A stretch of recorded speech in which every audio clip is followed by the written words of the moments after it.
ఈ Janasena wooden memento కోసం ఇప్పుడే ఈ వాట్సాప్ నంబర్ కి కాంటాక్ట్ చేయండి. మైలవరం నుంచా ఏంటిది? దీని అర్థం ఏంటి?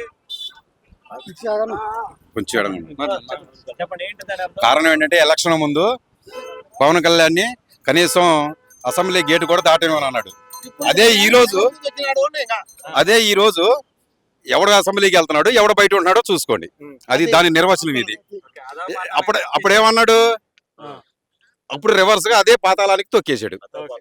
అది అంటే పవన్ కళ్యాణ్ కానీ చంద్రబాబు గారిని కానీ లోకేష్ గారిని కానీ ఇష్టం వచ్చినట్టు మాట్లాడినటువంటి మంత్రులు అందరూ కూడా ఈ రోజు ఎవరు లేరు. అవును, దీనికి కారణం ఏంటంటారు?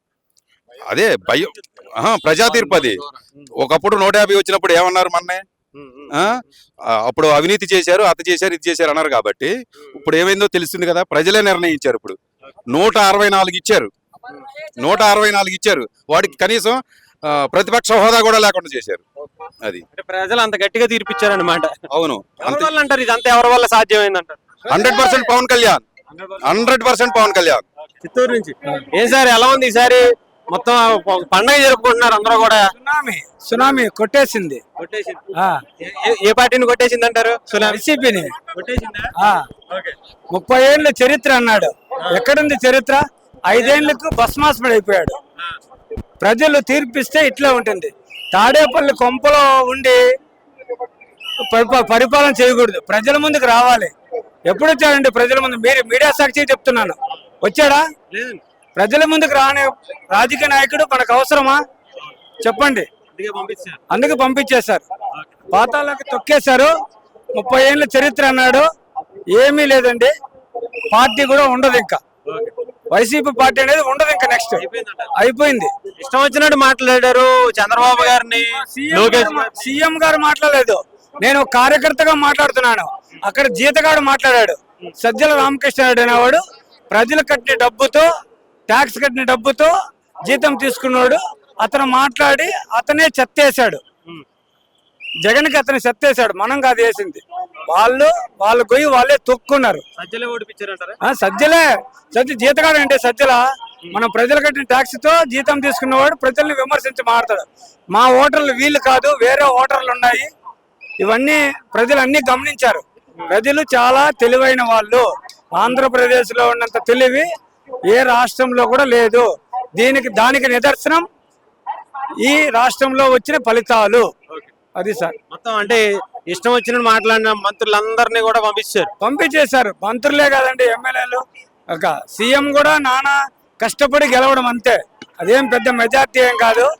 సీఎం గెలవడం కూడా కష్టమే. అది సీఎం కానివ్వండి, పెద్దిరెడ్డి రామచంద్రారెడ్డి కానివ్వండి.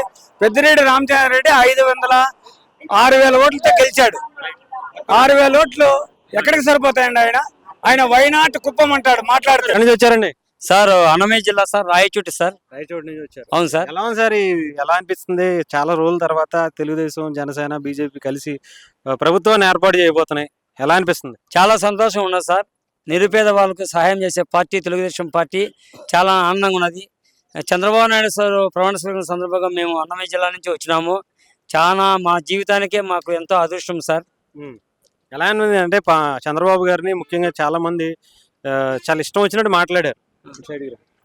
ఈసారి ఆయన మళ్ళీ అసెంబ్లీలో సీఎంగా అడుగు పెట్టబోతున్నారు. ఎలా ఉంటుంది అంటారు? బడు బలహీన వర్గాలకు, ప్రజలకు ఎంతో మేలు చేస్తాడు సార్. రాష్ట్రం అభివృద్ధి అవుతుంది, ఎంతో అభివృద్ధి అయింది. వైఎస్ఆర్ పార్టీ వచ్చినప్పుడు 40 ఏళ్ళు అభివృద్ధి ఎన్నిక వెళ్ళిపోయింది.